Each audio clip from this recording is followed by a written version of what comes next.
your volume.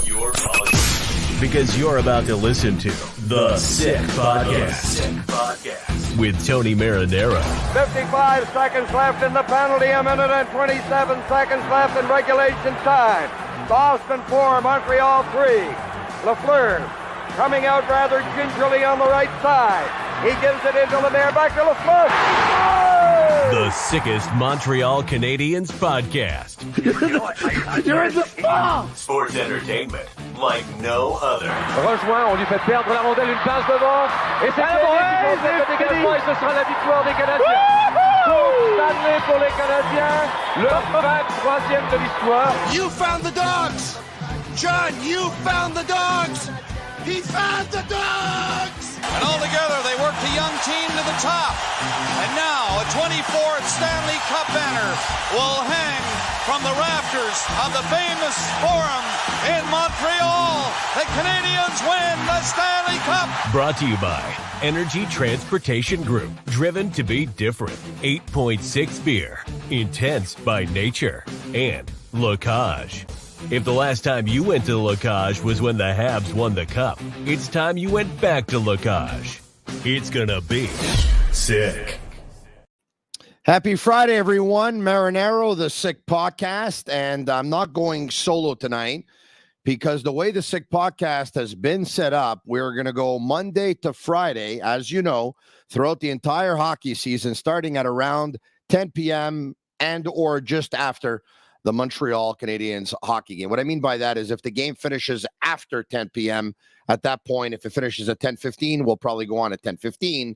And if the game finishes before 10 o'clock, we'll go on at around 10 o'clock. But Monday to Thursday, I will be your host, and we'll have different collaborators. And on Friday, Matthew Ohayon will be your host. Now, Matthew is no stranger to sports talk because once upon a time, he and I used to work together, and I really enjoyed working with him. I thought we had great chemistry together, and I have a lot of confidence in Matthew, so much so that he's going to be the guy that's going to be going solo on Friday nights for the most part. But because it's week one, I wanted to do the honors. I wanted to introduce him. Without further ado, I bring him in. Matt Ohayon, what's going on, dog? Tony Marinaro, it's been too long since we've worked together, and I can't wait to get this going. Oh, really, eh? Yeah, I really can't. Now, how excited are you about this? Very? On a scale of 1 to very, I would give myself a 9.5. Oh, that's pretty cool. All right, so then you're going to bring it, as I know you will bring it. The Canadiens didn't bring it all that much tonight in Detroit. They lose by a score of 3-0, but it was close as far as the score sheet is concerned, as far as 40 minutes of hockey is concerned, or maybe even 42 minutes and 32 seconds, because 42 minutes and 33 seconds into the game, it was Soderblom who gave the Detroit Red Wings a 1-0 lead. His line was big. It was imposing. They gave the Canadiens all kinds of trouble all night long. They were able to get to the traffic areas.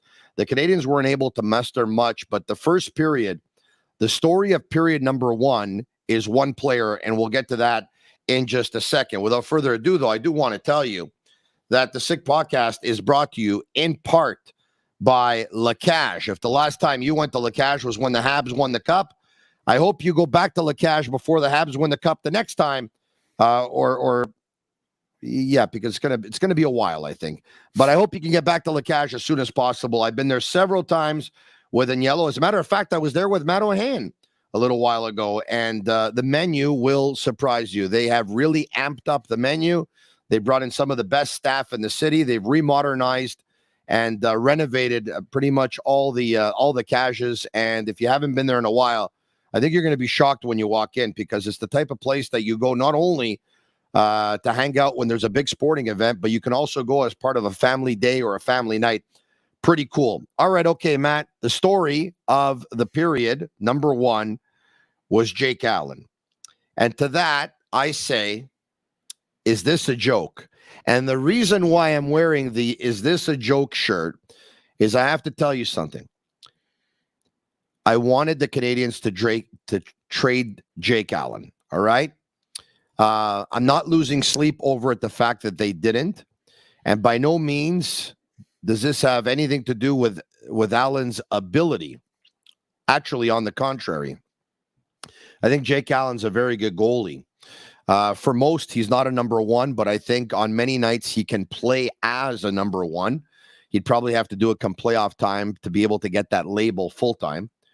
But Jake Allen keeps you in games so much so, and he battles so much in games, and he's such a gamer, so much so that he can steal points. And watching period number one, I kept saying to myself, is this a joke? Because that's exactly what I've been talking about, that Jake Allen can steal points. And you know where I stand on the whole rebuild. I don't want him to steal points.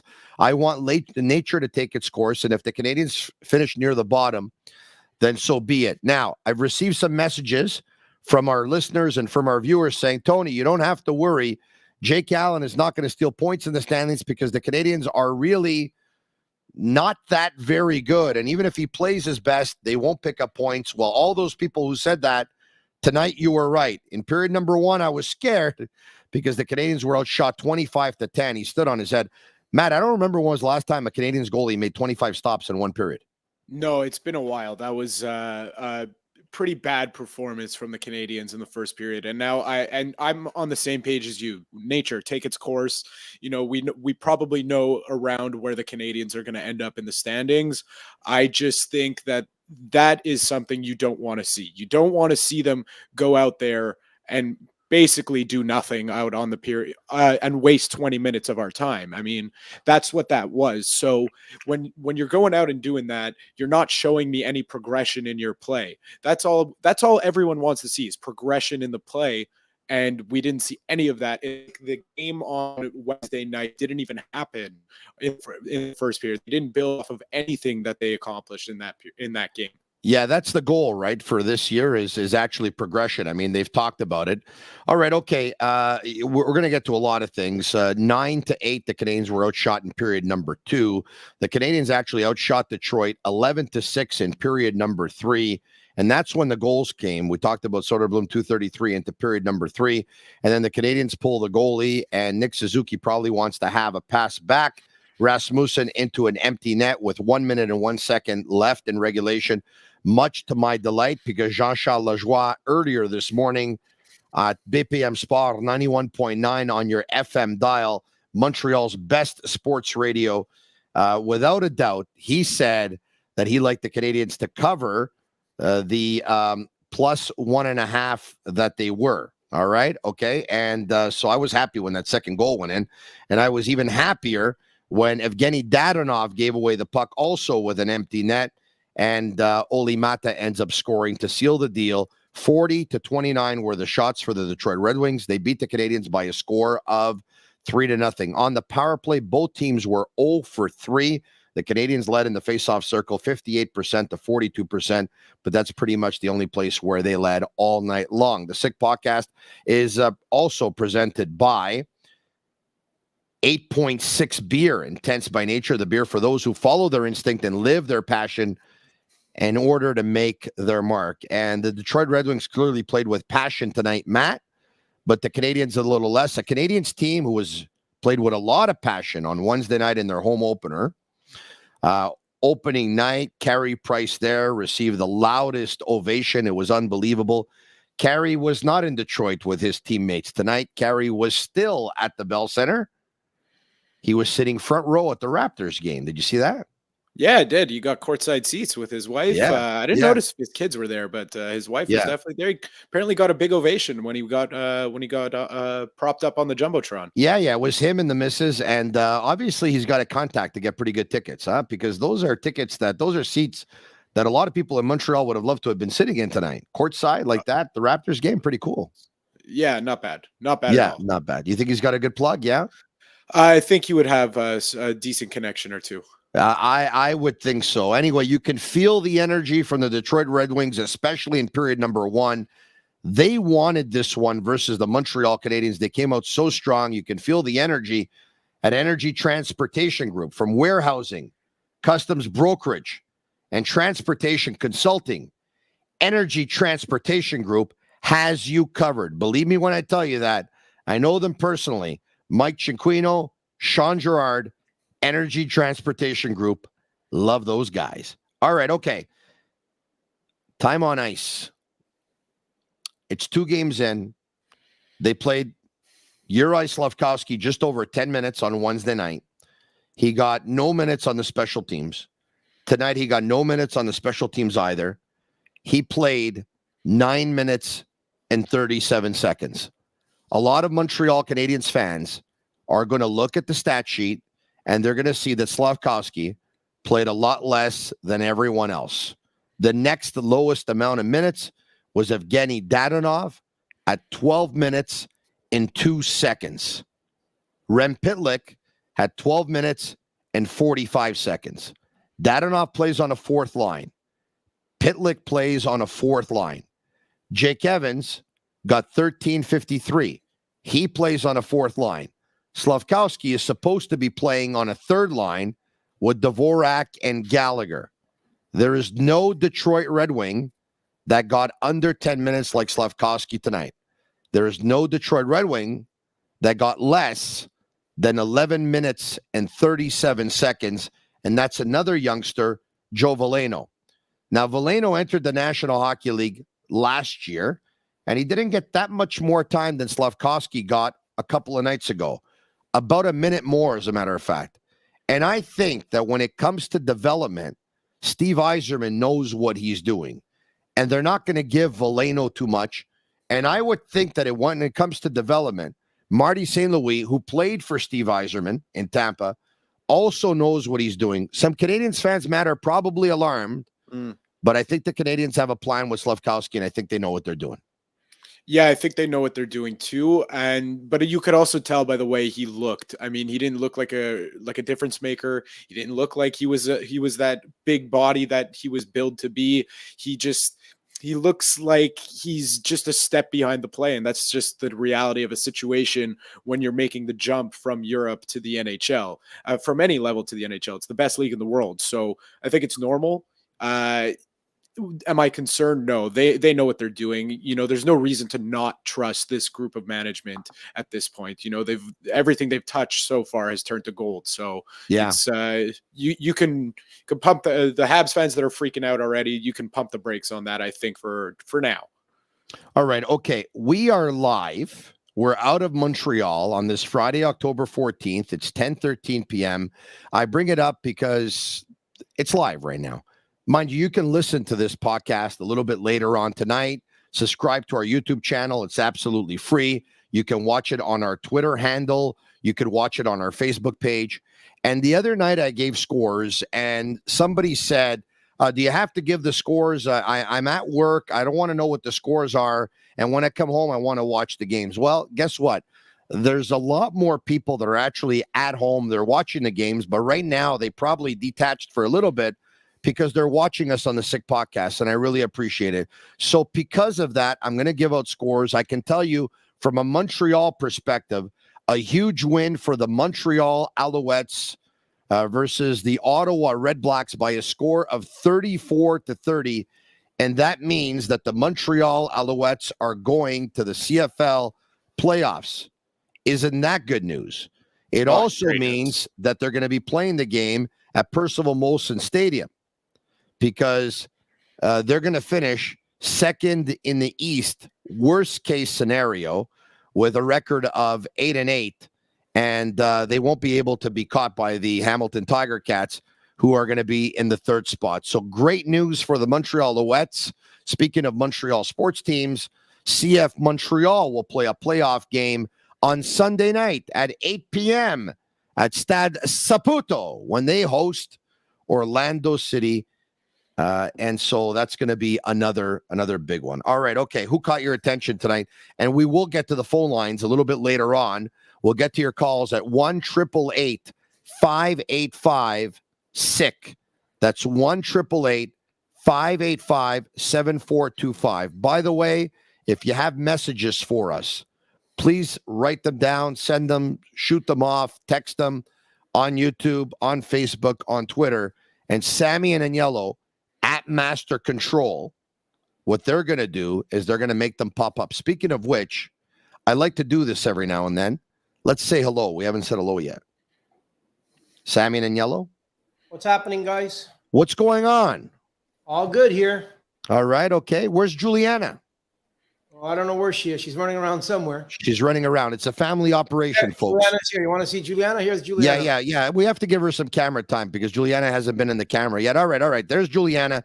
It's a family affair at the Cavaleros, okay, over in on the West Island. Sammy, Juliana, and Sammy are all my people. I put all my trust and confidence in them. Matt Ohayon, you're going to do the same. They're the people that master control. If it goes well, take the credit. If it goes bad, blame them. Right. That's usually how it goes. And we like to rib each other on this show. And I was going to say rub my temples every now and then. All right. Okay. We'll talk to you guys a little bit later on. All right. Okay. There you have it. Once again, Sammy, Agnello, and Juliana. All right. We have a lot to get to. If you can, why don't you put up the lines for tonight's game so everyone will be able to see them on the screen? And here you go. Suzuki once again had Caulfield on his left and Josh Anderson on his right. Monahan had Dach on his right and Hoffman on his left.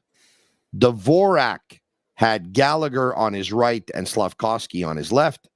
Evans with Dadanov on his right and Pitlick on his left. On defense, Goalie Savard, Jacki Weidman, Harris Kovacevic, and once again, Jake Allen was in goal. Mike Matheson, as you know, a couple of days ago, we found out that he's going to be out for about 8 weeks. I think it was yesterday that we found out, as a matter of fact, with an abdominal muscle pull. And so he's out. And a lot of people were worried at one point because Caden Goalie also left the game, Matt, and he was out for a while, but he was able to come back. And then when he came back, I think he got a stick in the face or something. Yeah, he got a stick in the face. It looked like also Caulfield took a couple shots. You know, he blocked the shot. He got one from his own teammate that deflected into him. It just all around not the night for the Canadians. It just, you could tell, you know, after the first period, this was not going to be their night, even though they weathered that storm and came out unscathed after the first. I'm telling you, there's one player that I've really loved 2 games in. Oh, I think we're thinking of this. Yeah, I think we're thinking of the same one. Who? Sean Monahan. At the forward position, yes, and another one on defense. Caden Goalie. Well, because of the injury tonight, and then he was able to so come we'll back say a little bit less. Jordan Harris has been unbelievable. Jordan Harris has been fantastic 2 games in. He's been really good. I thought he was their second best defenseman versus the Toronto Maple Leafs, and I thought he was very, very good tonight. And one guy who I thought struggled quite a bit versus the Toronto Maple Leafs, he just didn't look very comfortable in the game versus the Leafs, was David Savard, but I thought Savard looked better tonight. Yeah, he really imposed himself in physically on the Red Wings whenever he could. I mean, that Red Wings line with Soderblom on it, I mean, and Samuelson, that is just... it's a lot of person to be dealing with, you know. That what I think Soderblom on ESPN, he's billed at 6'8", 242. On RDS, they had him as 6'6". I mean, that's just the whole line is huge. The whole line is huge. Are you? It's a strange question, but I'm going to ask it anyway. I don't know if you can be happy with a loss. Of course, you can actually if you want the rebuild, but even if you don't want the rebuild, are you happy with this loss? I mean, the Canadians were really outplayed in period number 1, but they battled in period number 2, and they were really good actually in period number 3. I mean, the execution was missing, but they were able to find their legs and take the play to Detroit at times there in period number 3. Was this a good loss? That's I know your question, and I think more often than not, we're going to say yes to that question. But I think tonight specifically, with just the way they came out in the first period, I thought Jake Allen deserved more from his team. Because, yeah, they battled in period 2, but it felt like they only started bringing intensity to their game in period 3, which is where Detroit obviously got a fortunate bounce, and then they put the puck in the back of the net. And I don't know. I didn't like the way it started, and it just stuck with me throughout the rest of the game. But Matt, this is another reason why, you know, I kind of wanted them to trade Jake Allen, not only because Well, what's going on here? Did you and I go shopping at the same place? Or hold on. What's going on here? Well, listen, I watched your show. I watched the debut episode on Tuesday. I saw the bottle. I said, that's a nice bottle. Oh, hold on a second. Are you serious No, with me? no, I'm not serious. I've had this bottle for about a couple months now. So you had the bottle before me, and I went out and I actually bought the same bottle, the same color, because it comes in different colors. It comes in black. It comes in white. I believe even maybe like an olive green or something. Yeah, it comes in green. So we went out and we bought the same color bottle. Yeah. Yeah. I mean, listen, I had a white one for years, and it finally lost it when I was in Europe this past summer. And I went over and I said, blue is my favorite color. I'm going to. All right. Blue. So speaking of, and we're going to make this very quick. All right. Because we talk sports like 99% of the time. How do you drink water from this without making noise? Because I want to show you something. All right. Impossible. Although I think it's a great bottle because it's very big, very thick, so it can hold a lot of water. So you'll never have a shortage of water when you're doing a show. Unfortunately, though, the drinking of the water sounds like this. Look at me.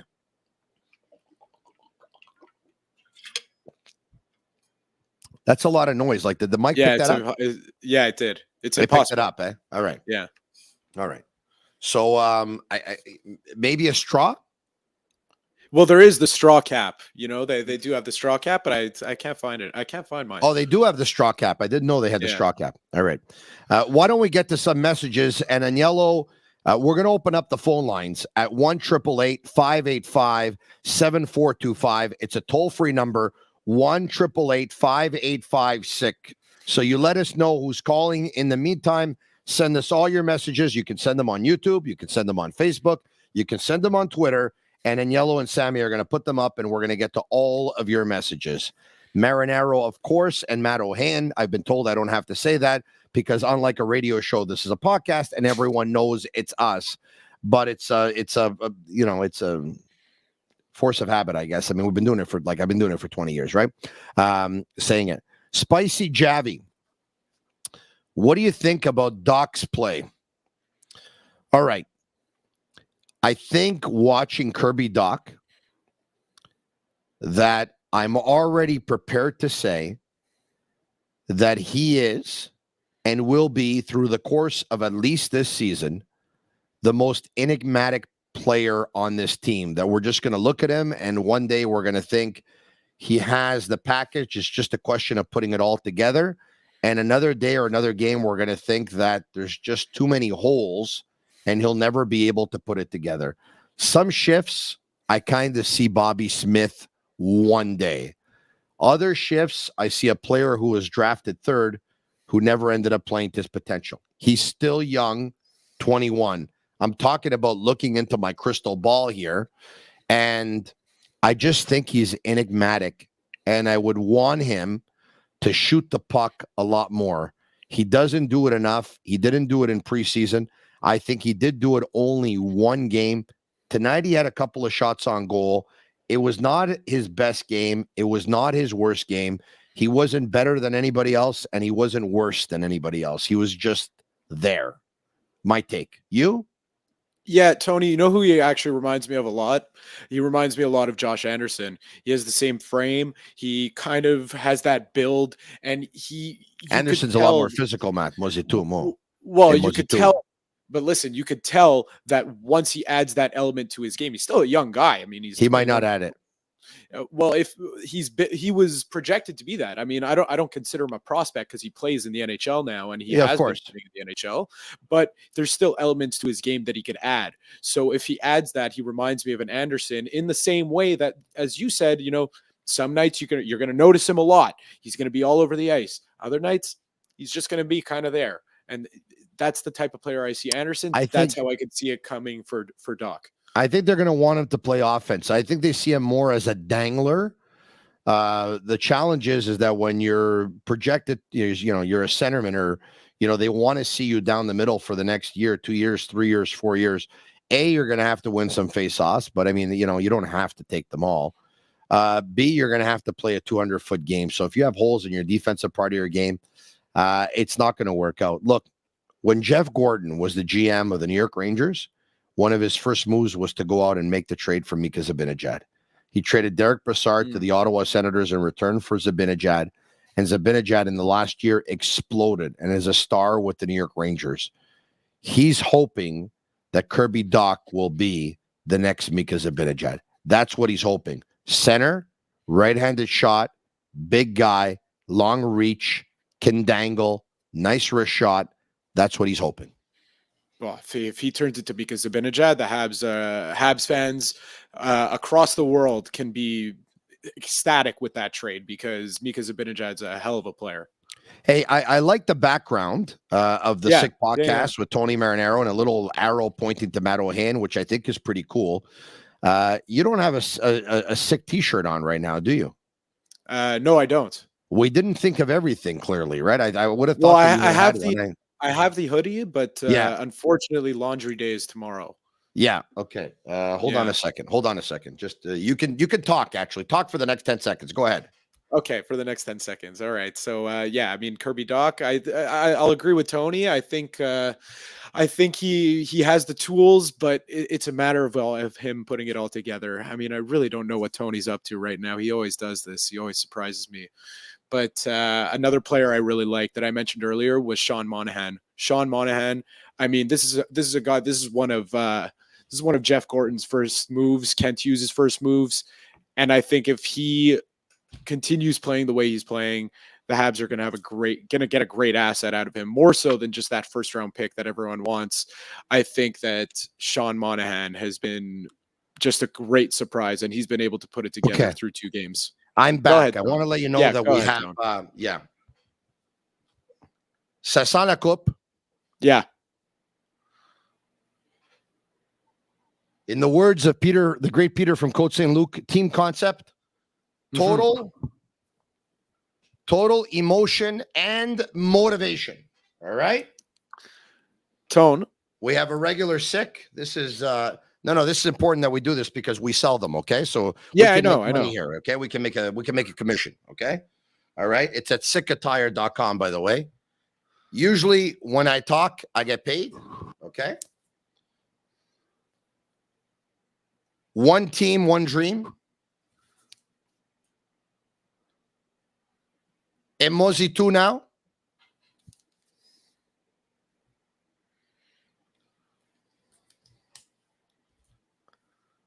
Hey, Tone. Felicita. Oh, it's a classic. Yeah. Tone, because the next thing I'm expecting you to say is that you're going to hand deliver one of these to me. Yeah, who's better than me? Nobody. Emoji 2 in French would be Et maintenant c'est toi. I'm not perfect, but at least I'm not a Leafs fan. And probably one of my favorites. In the words of, once again, the great Peter from Côte Saint-Luc, double shift your best players. So now, I expect Agnello and Sammy to set you up the way they set me up, all right? I cannot deliver one of these because I think it's fairly obvious to everyone watching we don't wear the same size. Yeah, that's what I was going to say. Okay. I was going to say I might be a size or 2 smaller. Yeah. I'm a large or a medium. Oh, there's 2 X's in front of that large. All right, okay. Why don't we do this? Speaking of which, okay, that apparel, by the way, you can pick up a lot of apparel. Our Sick merchandise you can pick up at sportbuffshop.com. Use code SICK10 for 10% off on all of their items, and you can shop there for all your sports licensed lifestyle apparel, including hoodies, caps, t-shirts of your favorite teams from all major leagues. All right, sportbuffshop.com. Are you ready to take some calls? This is like usually I'm the one answering the phone, putting them through to you. I've never had someone put them through to me, so this is a whole new territory. We're going to take them together. All right. The calls, they're coming up. You called. Presented by Playground. You called, presented by Playground. I've been told we have Kevin from Montreal. Playground, by the way, your premier gaming destination located just over the Mercier Bridge, only minutes from downtown Montreal. Playground. You called? Kevin, did you call? Do we have Kevin? Yeah, I called. Kevin, what's going on? How are you, Tony? Good. How are you, man? I'm doing well. Nice to finally speak to you for the first time. My dad's a big fan. He used to listen to you every day on 690. Why are we giving them a plug for?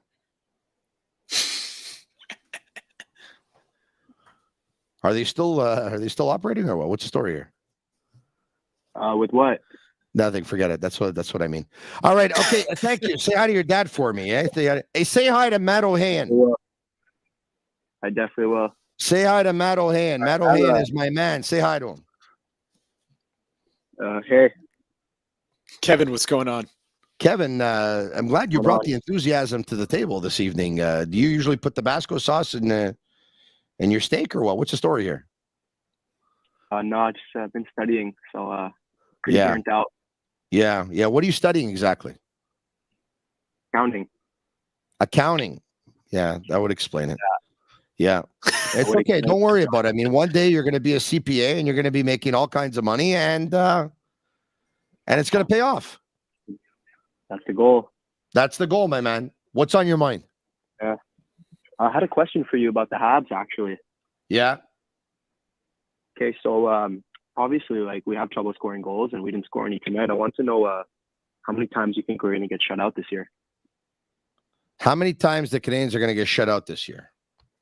Yeah, I'm thinking. I don't know. If this game happens 100 times over, maybe Jake Allen lets in a goal in the first period 99 times. You know what I mean? It's tough question. You know what? Even though they got shut out in game 2 of an 82-game season, I'm going to say not as many as you think, because I think the offense is there. I do. It's just that they have so many other holes. And what are your thoughts on Slavkoski so far, and out of 120 minutes of gameplay so far? Well, he hasn't played 120, right? So he's played a total of 20 minutes of gameplay.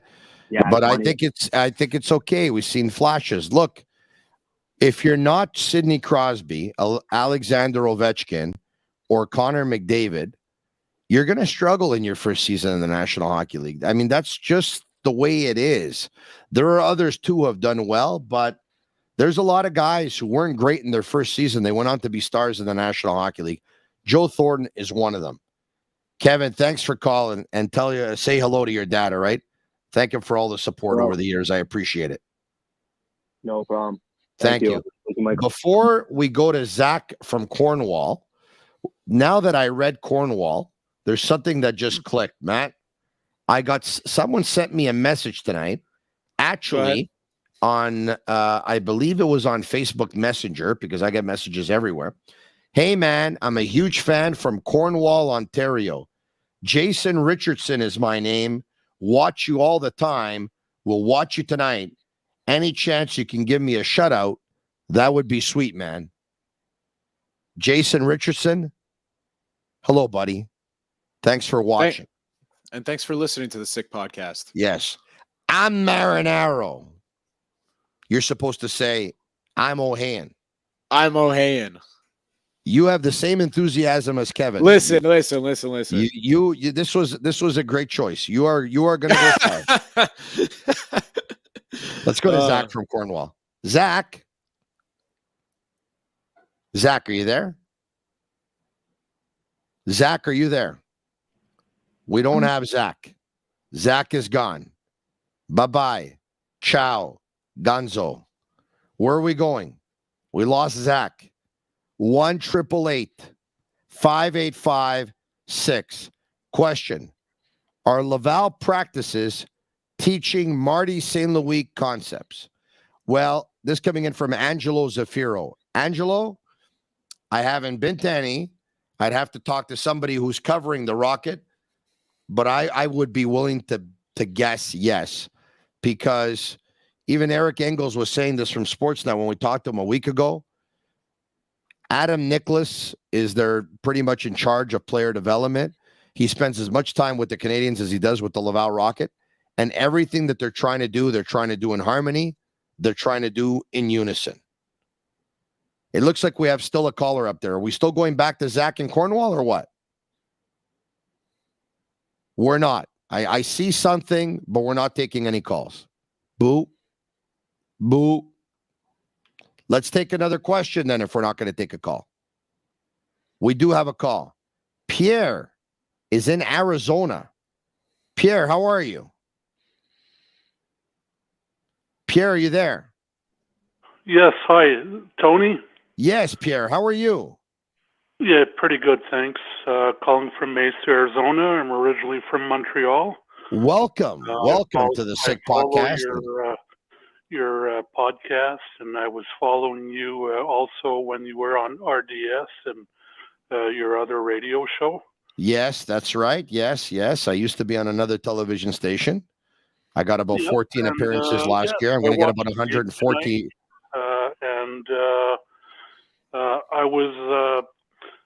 I like the way that Montreal is going this year with the drafts and all that.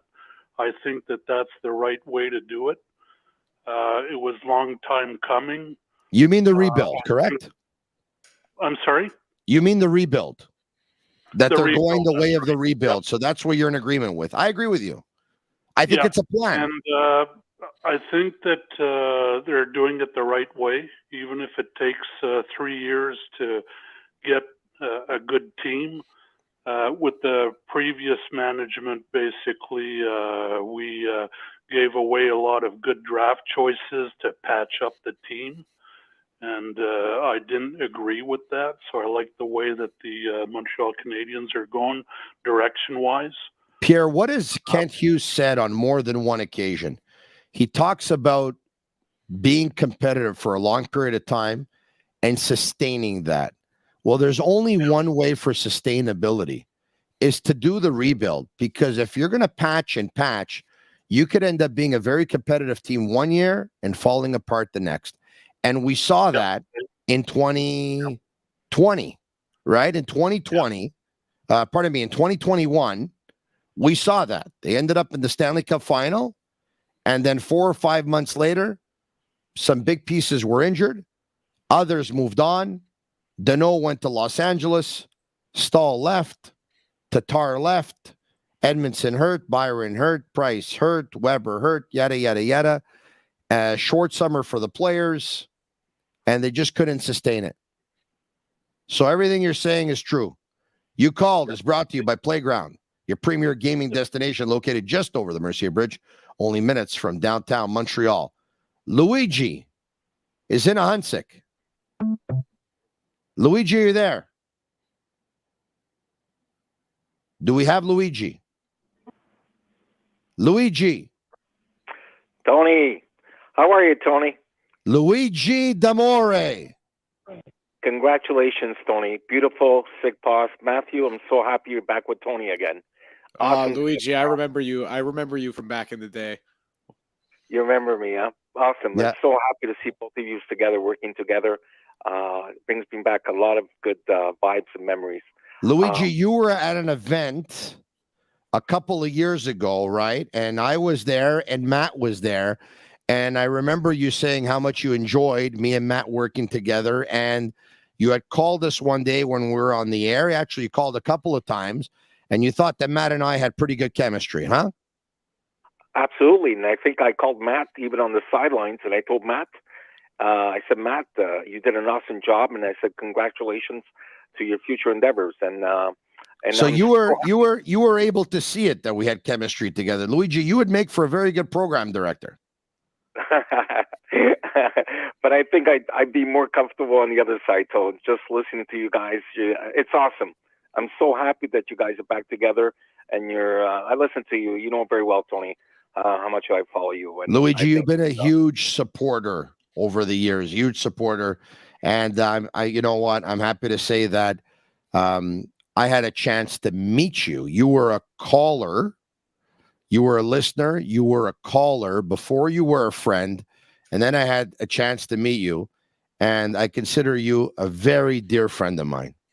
Throughout the entire season, we call each other maybe once a week. And we have a nice conversation. It usually happened when I was driving my kids to school. But that's the beauty of radio. I've shared my personal mobile number with some callers who became personal friends. And they ended up becoming great friends. And Luigi is one of those friends. Luigi, was this a good loss or a bad loss? What did you see that you liked? What did you see that you didn't like? Apart what I saw, Goalie played very well in defense. He played a solid game, I thought, and I thought Jake Allen was fabulous in the first period. He stopped the flood, or else this game could have been 6-7 nothing. I expect, having said that, Luigi, I expect 2 games in 3 nights. Tomorrow they're in Washington. It'll be 3 and 4. Samuel Montembeault will get the start tomorrow night in Washington. But it won't be easy, Tony. You're going to be facing Ovechkin, Crosby, and the big guns in Pittsburgh. In the 3 games in 4 nights, facing 2 top teams, offensive teams, won't be easy. Yeah, and I expect Jonathan Drouin to make his way into the lineup tomorrow night. Matt, what do you think? Yeah, I would expect that as well. I think you got to play him. You got to, you got nothing to lose. You got to play him. You got to expose him. You got to put him on the ice. By sitting him upstairs, you have to give him a chance. There's a lot of people already getting on his back, and I don't like that because you have to give him an opportunity. Give him a chance. Let him play. Let him see what he could do. You never know. You just never know. He's in his last year of his contract, and it's going to be good for him and maybe good for the team. Yeah. Maybe it's better in return. Hey, listen, the reason why a lot of people are on his back is just because people don't believe anymore, right? They believe he's had more than more than his fair share of chances, and they just don't believe. Look, I really hope for Jonathan that it ends well. I was a big fan of Jonathan's when he was in Tampa Bay. He showed a tremendous skill set. I thought he was going to be a huge addition to the Canadiens, especially on the power play. But force est d'admettre, like they say en bon français, que ça n'a pas fonctionné. It just has not worked out up until this point. It just hasn't. Luigi, you be well. We'll talk to you soon. I know Luigi's a big fan of Luigi. Give me a CF Montreal score for Sunday night. Give me one. I would say 3-0, but I'm gonna go with 2. Montreal. I've seen Montreal. All right, there you have it. CF Montreal winning 2-0. That's his prediction for Sunday night. Thanks, Luigi. We'll talk to you soon. I'll probably call you on Monday or something like that. All right, there you have it. The great Luigi D'Amore from Ahunsik. Love that guy. We'll get to some of your messages as Daniello and Sammy will bring them up. Why did Allen start 2 consecutive games when he won't be able to play more than 40? Who said he won't be able to play more than 40? Matt, did I miss something here or what? Also, he didn't. 2 consecutive games. They weren't 2 in a row. It wasn't 2 nights in a row. It was 2 games in 3 nights. Yeah, they're not going to start him. They're not going to start him tomorrow night, but that's to be expected. Jake Allen was there to relieve the pressure off Carey Price when he was healthy. How many games do you think Jake Allen's going to get if he's healthy? Give him 50. 50 for him and 32 for Montembeault? That's the way you see it going down? Yeah. All right, okay. Back to some more questions. Will Montreal have a winning streak this season? Well, it all depends on what you consider a winning streak. Is a winning streak 2 games in a row? Yeah, they're going to win 2 games in a row for sure. Is a winning streak 4 games in a row? Well, I'm not going to bet on that. But they'll win a couple of games in a row. I wouldn't bet on that either. You wouldn't bet on the Canadiens winning 2 games in a row? No, on 4 in a row. No, 4 in a row. I wouldn't bet on that either. 2 in a row, I'd bet on. It's going to happen. They're going to win 2 in a row. Of course. With a little bit of luck, that tonight was a 0-0 game going into period number 3. They won last game. They're going to win 2 in a row. 4 in a row, I wouldn't bet on it. 4 in a row is not easy. And they happened to look pretty good in the 3rd period. But again, it was just too little too late at that point because, Detroit had already settled into the game. They were ready to lock it down. 1-888-585-SICK is the number. 1-888-585-7425. I want to let you know the number is toll free. A -2 for Brendan Gallagher tonight. A -2 for Uri Slavkoski. A -2 for Chris Weidman. They were the 3 players that had the worst plus-minus for the Canadiens tonight.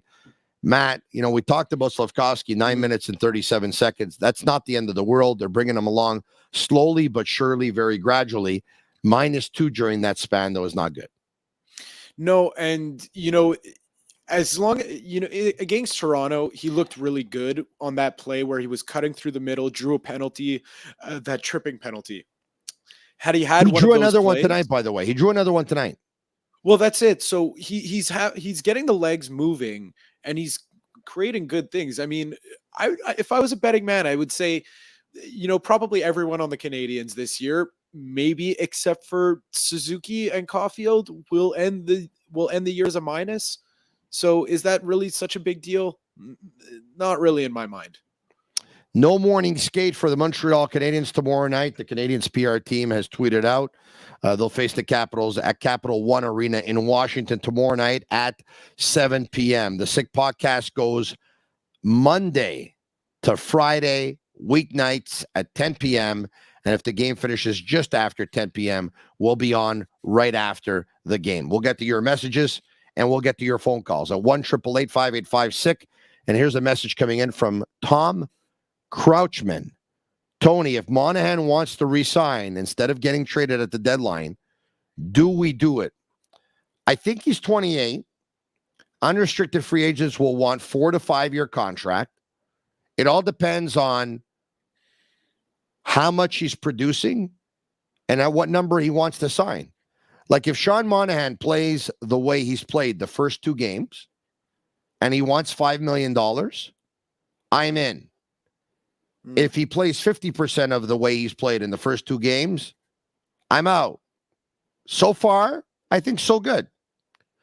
But there's a certain threshold that I don't want to go over, right? Because, Matt, if you allow me here, at one point they started to get carried away with some contracts and, then they got up against the cap and they're having a hard time moving them. You want to maintain a certain threshold. And we haven't even talked about Cole Caulfield yet. His contract is going to be up. The Canadiens are going to have to give him a new deal. And I really want them to give him a new deal sooner rather than later because he's going to end up scoring goals this year. And if he does score goals and they don't give him a contract when they are going to be ready to give him a contract, he's going to want to get paid. It's going to cost him a little bit more. Yeah, it will. And with the Monahan thing, I mean, I really like the way he showed up because the Canadiens literally got him for nothing. They acquired him for 0 pieces. Yeah. And with the way it's going right now, if he could stay healthy, looks like he looks pretty good for a guy that came off 2 hip surgeries in the past 2 years. It looks like they're going to get a really nice piece. So I mean, if he continues playing like this, sure, would I like to see him in a Canadiens jersey? Yeah, but the assets that you're going to get back and the course that you're on, there's no reason to deviate off this course at this point. Okay, you want to say hello to JF in Sherbrooke? Let's say hello to JF. Go for it. JF, how are you? Comment ça va? Comment ça va, mon JF? Ça va bien, mon ami. Hey, good. Bienvenue. Comment ça va? Ça va bien? Good. Ça va bien, yes. Content de parler avec toi, mon chum. First of all, ça va bien. Tony, first of all, I just want to say, if I have an accent, I'm taking this opportunity to practice my English. So, you know what? Listen, I'm going to tell you something. As you know, I started working now on a full-time basis, part-time, full-time, Monday to Friday on French sports radio and Monday to Thursday on French sports television, BPM Sport Radio and TVA Sport. When I announced to my family and friends that I was going to be joining them, several of them were worried how I would do. Some of them thought I would fail. I can tell you that thus far, the feedback, the reaction, the listens, the downloads, the ratings for my radio and TV segment are absolutely outstanding. I was very confident in joining them. You want to know why? Because I said to my family and friends, the Francophones, they don't demand perfection when you speak their language. They very much appreciate the effort. And as long as you make the effort, they're going to be really, really happy with you. And they're going to love you. And that's what's happened. So when you call JF, the Sick Podcast, and you say, my accent, that, JF, we appreciate the effort. Thank you. Go ahead. Your English is great. Go ahead. All right. And by the way, Tony, I appreciate the kind words. And by the way, I love the show. I've been following your beginnings in the podcast world. So first of all, congratulations, and I'm happy for you. I was listening to you on TSN, and I'm happy for you. Thank you, JF. If I can, Yeah.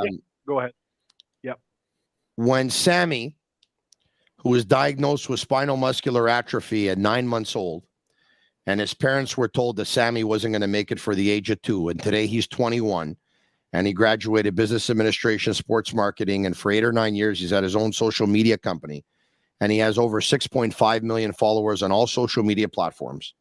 When Sammy asked me to do the podcast, I made Sammy a promise. I made Sammy a promise that we were going to make the Sick Podcast the best podcast possible. And we set ourselves goals and objectives that we haven't hit yet.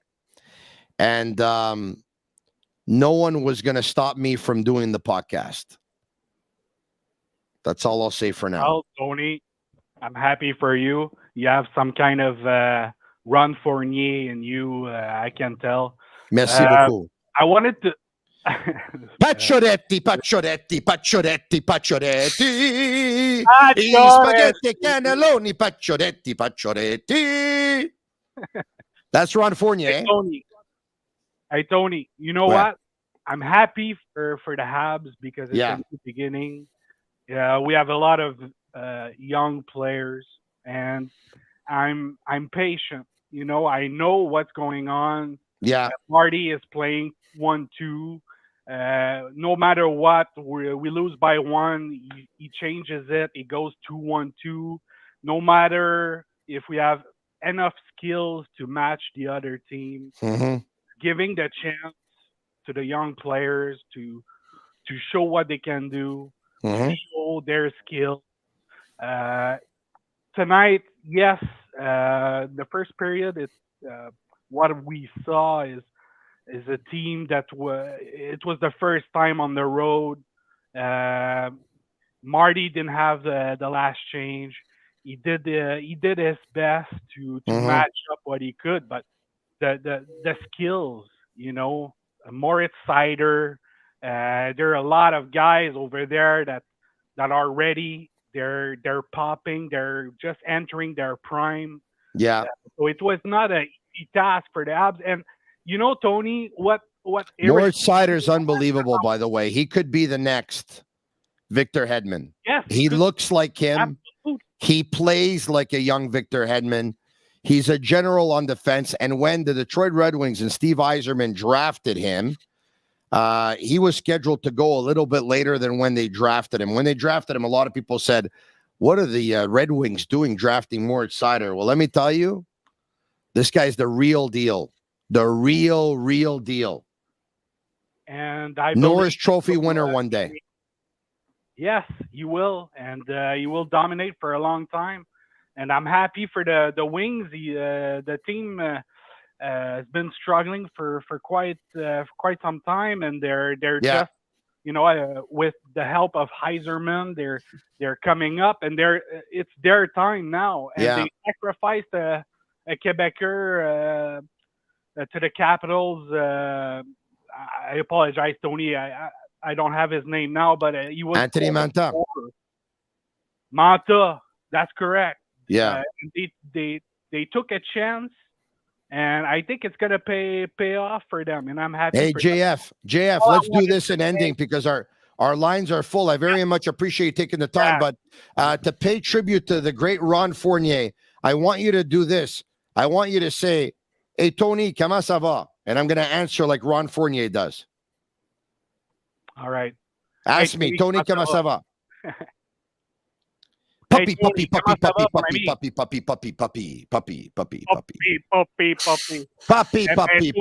avant que je te laisse, just one thing. Oui, monsieur. Oui, monsieur. All right. In the media, okay, I know what's going on with the team. I understand that they are giving the chance. They don't care about what the media is saying. Can we please just slow down the critics? Like, can we just stop every game saying this guy made a mistake, this guy didn't play well? Can we just let them play? They're young. Yeah, everything's gonna sort down. Everything is gonna come together at some point. It's just that every time that we critic, there are like 100,000 people who never played the game who's like, oh yeah, this guy is bad, and it's bad energy. I'm tired. Well, I got to tell you I'll something. just put that across, Tony. Yeah, Thank you some very much. players, Have a nice evening. JF, some players can have a bad game, but there's no bad player in the National Hockey League. You need to be really good to play in the National Hockey League. Jim from Kelowna. How you doing, Jim? Jim, are you there? Jim. Why does it take everyone 10 seconds to say hello? How you doing, Jim? I'm doing fine. All right. Okay, good. Yeah. I love your show. Thank you. I want to tell you, I love your show, and I've got a big complaint about the way the team's being handled with these hooking penalties. Okay. I just don't understand it. They know the refs are looking for that, and you just have to tuck your stick in there, and the ref doesn't know how much force you're putting on it, but they're still calling the penalties. So why are these? But Jim, I'm going to give you my take on this, okay? The more penalties they call, the more goals you're going to see. Jim, you love hockey. I love hockey. Matt Ohayon loves hockey. Playoff hockey is great. Game 1 versus Toronto was great. But there's too many boring games in the National Hockey League. And we need goals, Jim.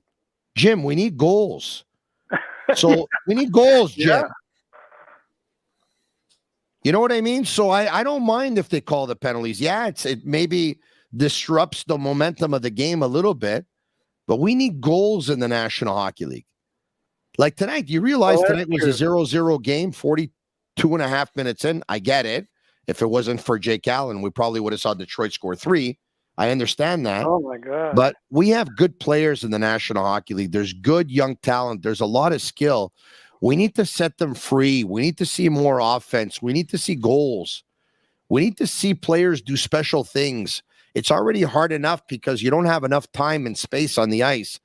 So I want to see goals. So if you're going to tell me that they should make, the players get away with hooking, I'm going to respectfully disagree on that one.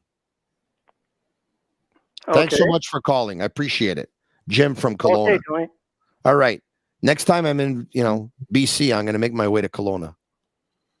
I was there last week, man. Oh yeah, you. How was your son's tournament? It was absolutely fantastic. The team that he plays for, which are the U17 AAA CS Saint Laurent team, who won their league in Quebec with a record of 16 wins. They tied game number 1 in our season, Matt. Tied game number 1. They won the next 16 straight. So they won the league. They went to the Quebec Cup, played 1 year up in the Quebec Cup, went 5-0 and won the Quebec Cup, went to the Canadian Nationals versus all the other teams that won their league and or their cup in their respective provinces. They went 4-0 and they won the Nationals. So my son's team won the best 17-year-old team in the country. That's fantastic. It's fantastic. That's fantastic. Well, when you called me, this isn't the same son you were calling me when you were traveling in Spain with? No, that was in Spain. So Anthony is playing professionally right now in Spain. So this is Marco. He's not playing games just yet because he's waiting for his international transfer certificate to go through. Right. So right now he's just practicing. So Anthony's playing professionally in Spain, and Marco is coming off an incredible season with his team. And I'm very, very proud to say, and it's not a brag, but it's believe you me, it's the pride that I have for my boys. And I especially know how hard Marco has worked. And that's why I'll bring it up every chance I can get. Marco was this past season the most prolific goal scorer in the country.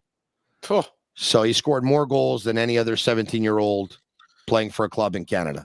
So Tony, let me ask you this. He final game of the every big game he scored big goals. So he had a monster. He finished as leading goal scorer of the Nationals. He had 1 goal and 1 assist in the final game in a 3-1 win.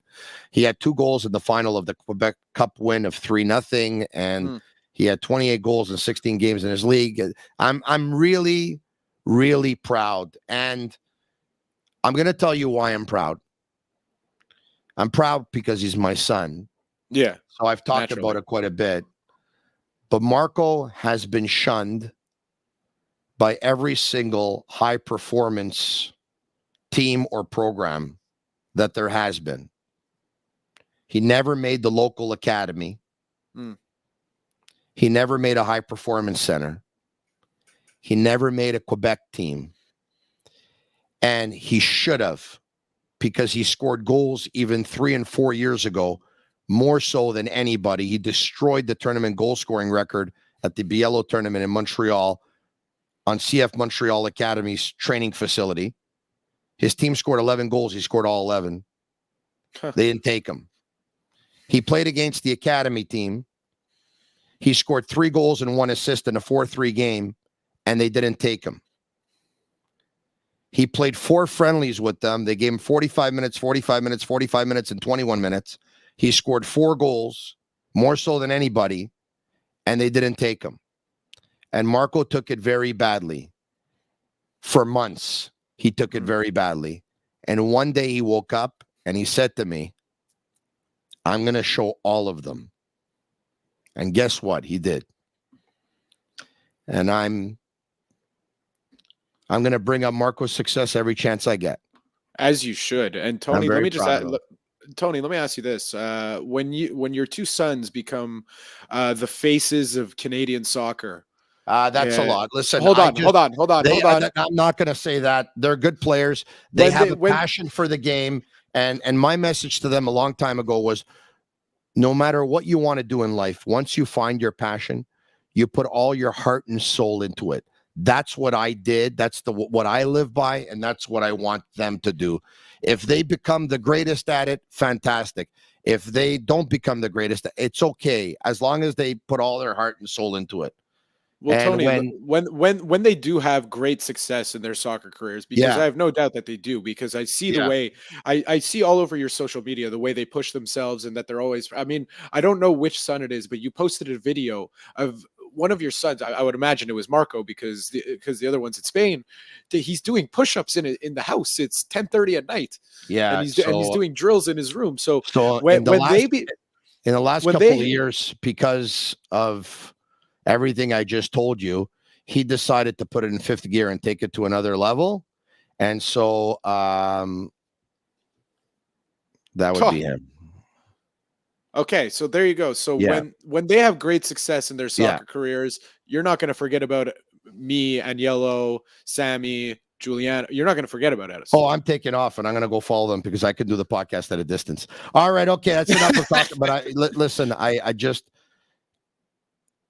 I know everything he's been through, and I'm just going to say this.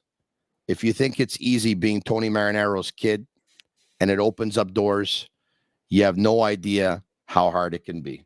And so I'm very, very proud of him, and I can go on forever, but we have a podcast to do.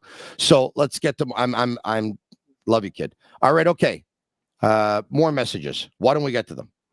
Does Dadonov come out of the lineup and Pezzetta in? I'm glad this question came in, because we talked about possible line changes and lineup changes tomorrow. We haven't talked about Michael Pezzetta yet. We know that Michael Pezzetta is the extra forward on this team. And right now, Jonathan Drouin is an extra forward on this team as well. You have to pick your spots when you're going to get them in. They're going to be playing 3 games in 4 nights. They're going to need fresh legs, which Drouin will bring. And they're going to need energy, which Pezzetta will bring. So, yes, I say both of them are in the lineup tomorrow night. The big question is, who's coming out?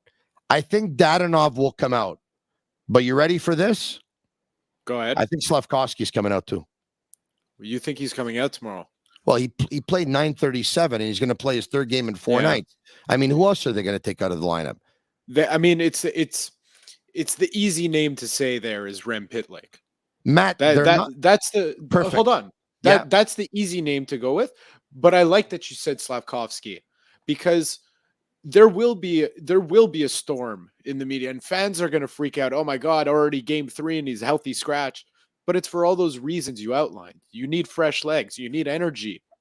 And you want Slavkovski to watch a game from a different perspective. You want him watching from up there in the press box, looking down and seeing things that he doesn't see when he's on the ice, because like I said off the top, it just seems like he's a step behind, and that's okay. So let's address that and see what he can fix and what he's noticing in a game from a different perspective. don't forget this. You remember Kotkaniemi at one point, he hit a wall. It was like the 50-game mark. He couldn't even stand up anymore. He was falling by himself. People were calling him Bambi and this and that. Remember that, right? Yeah, of course. Bambi legs. Okay. I know that people have the images of Slavkoski absolutely obliterating like a bike fitness equipment, I know that people he have broke that the image. machine. Which by the way, a shout out to Matrix Home Fitness, of course, and their fitness equipment.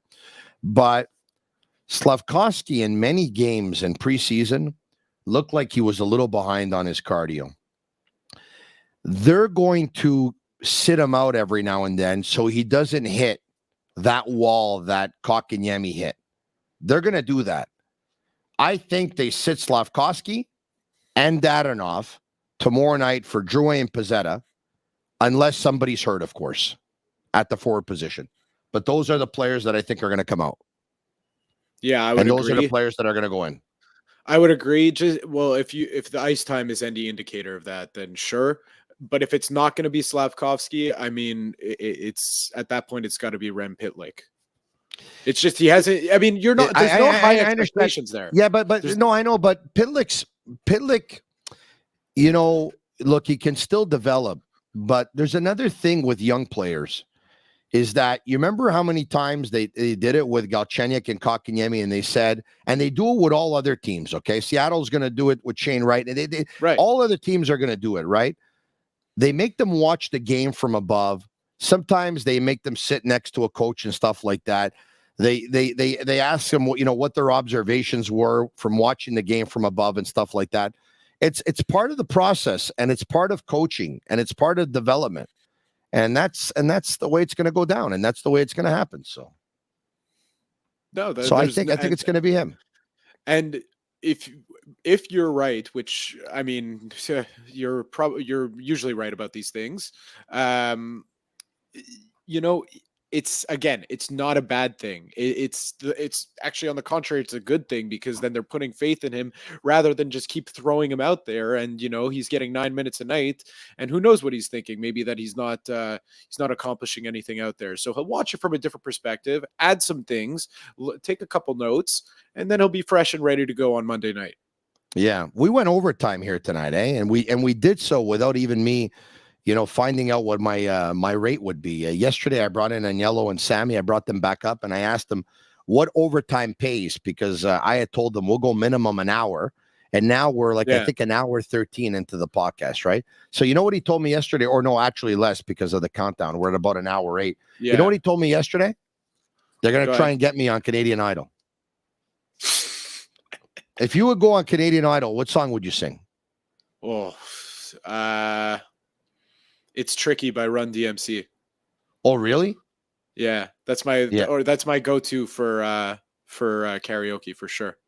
All right, okay. I think it would be Living on a Prayer for me from Bon Jovi, or maybe even Felicità. Senti nell'aria c'è già la nostra canzone d'amore che va come un pensiero che sa di felicità. Senti, should I put on my Felicità shirt? All right.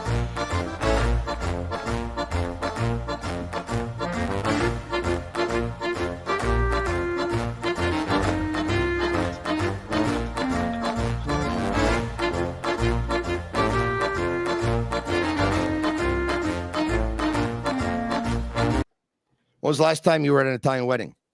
Well, it's never is the answer. You've never been to an Italian wedding? I've only been to Jewish weddings. My God, it pains me to hear that. I almost feel like getting remarried so I can invite you to my wedding, type of thing. I mean, I would be honored to be. That's unbelievable. That's unbelievable. You ever did a good tarantella before, or what? I have no idea what that is. You have no idea what a tarantella is? No. Have you been to Italy before? I actually have. This past summer, I was there. You went to whereabouts in Italy exactly? I was in Milan for 2 days, and then I went to Lake Como for a day. Okay. And then I Lago di Como. I went there. It's very close to Lugano, Switzerland, right? Yes, that's correct. And then That is correct. Then I spent a couple days driving around the north. The big city we were through was Trento, Yeah. and then we were in the Yeah. Dolomites. It was beautiful. My buddy has a house in Lake Como. You know who that would be, eh? George Clooney. George Yeah, Clooney, yeah. Yeah. Who got into an accident with his scooter last year. You know that, eh? Oh, He's got a Vespa. He's got a Vespa, and he got hit by a car. Phew. Yeah, but he's okay, though. Yeah, I'm sure Melanie he's fine. Scarfo says Tony's going to be on Dancing with the Stars. Not really.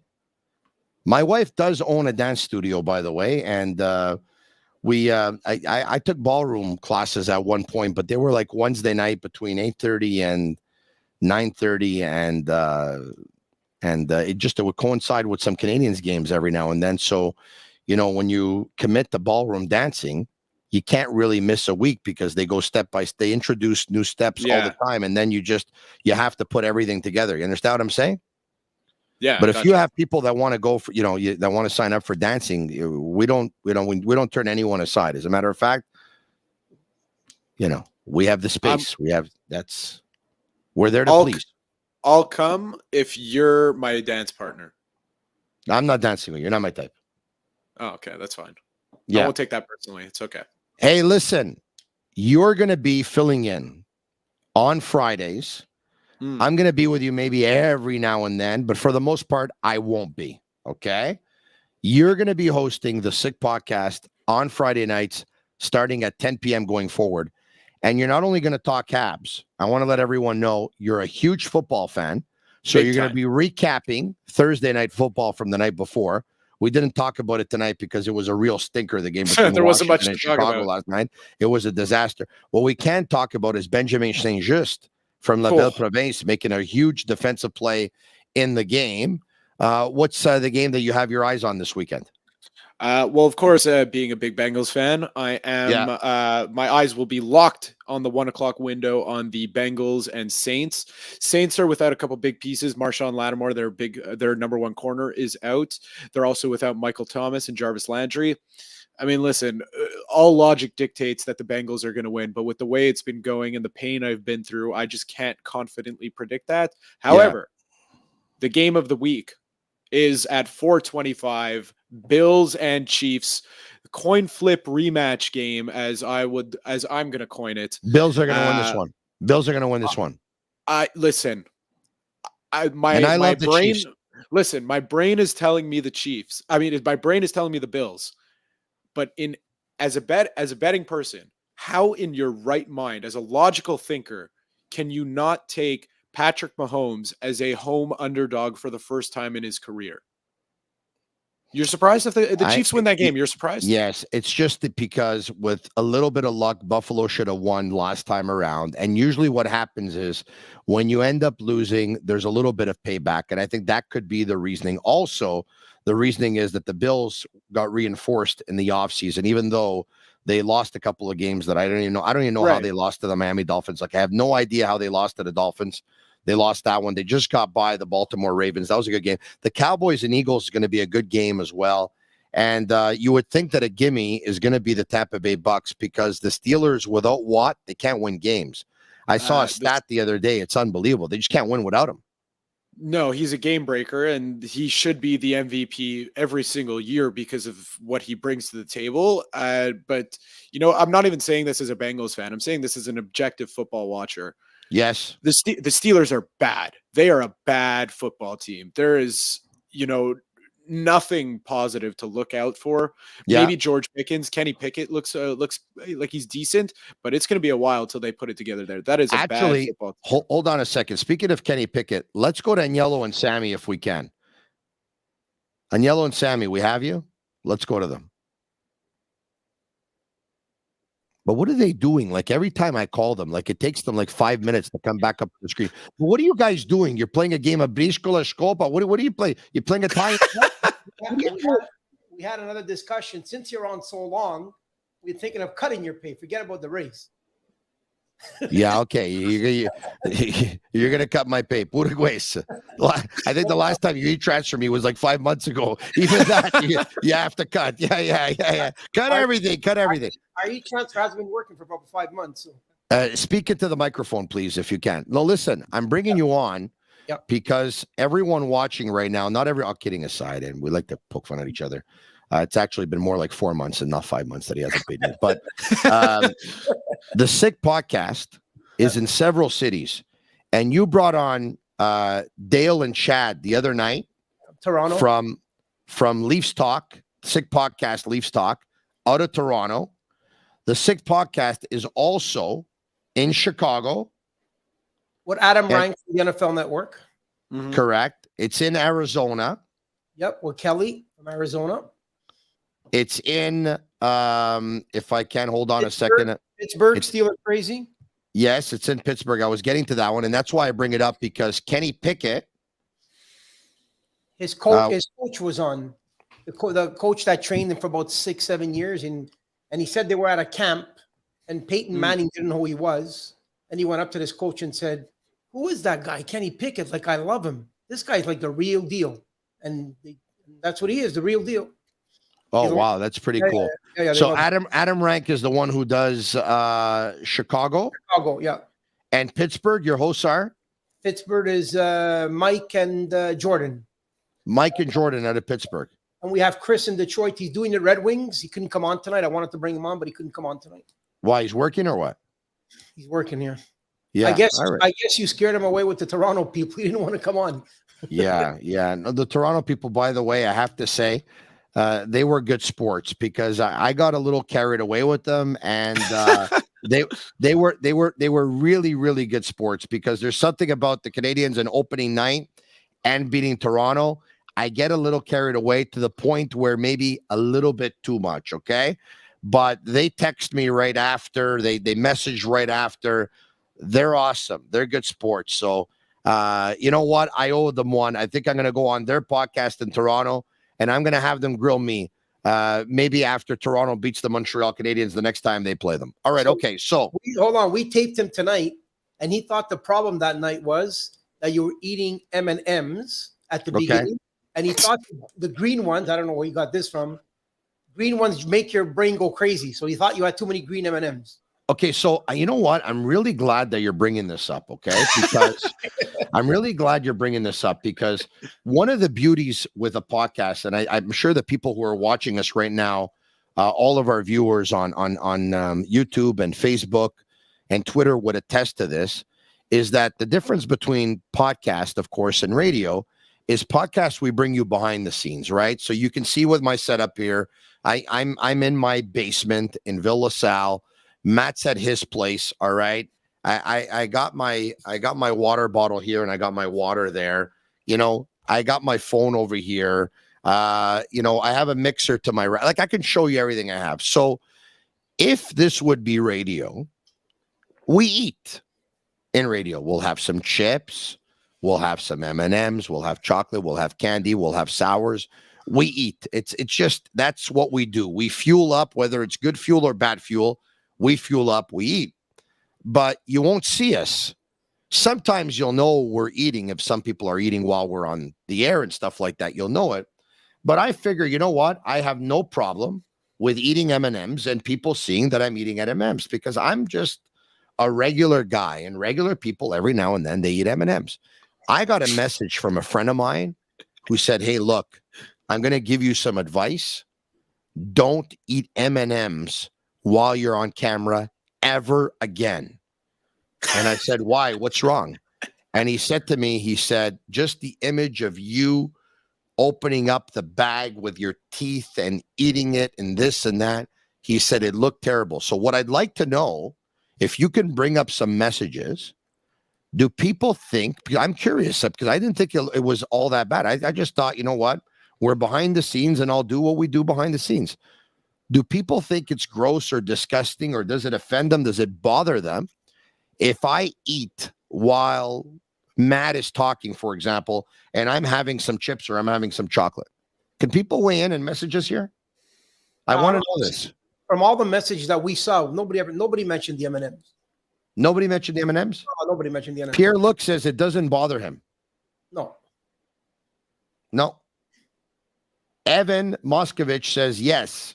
Does that mean it bothers him? Yeah, I think it does. I guess it bothers him. So if it bothers you, say yes. And if it doesn't bother you, say no. I really am curious to find out here. I was going to go, but now I need to know this now, or else I'm not going to sleep tonight. Daniel says to get a sponsor. Matt G says finger food's all good. Biggest Habs fan says it doesn't bother him at all. Eric says it doesn't bother him at all. Petit says all good, Tony. Barry says just get him some scissors for his M&Ms. Oliver says I can start the podcast with M&Ms every time I want. Frank says M&Ms and popcorn, no problem. Melanie says for me to do me because that's what she loves. Pierre says ha ha ha. Jonathan DeGennaro says nope, fuel up.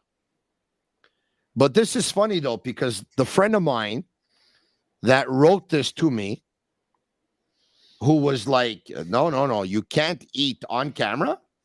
He's going to say that all these people are wrong. It's kind of weird, but whatever drifts your boat. Okay.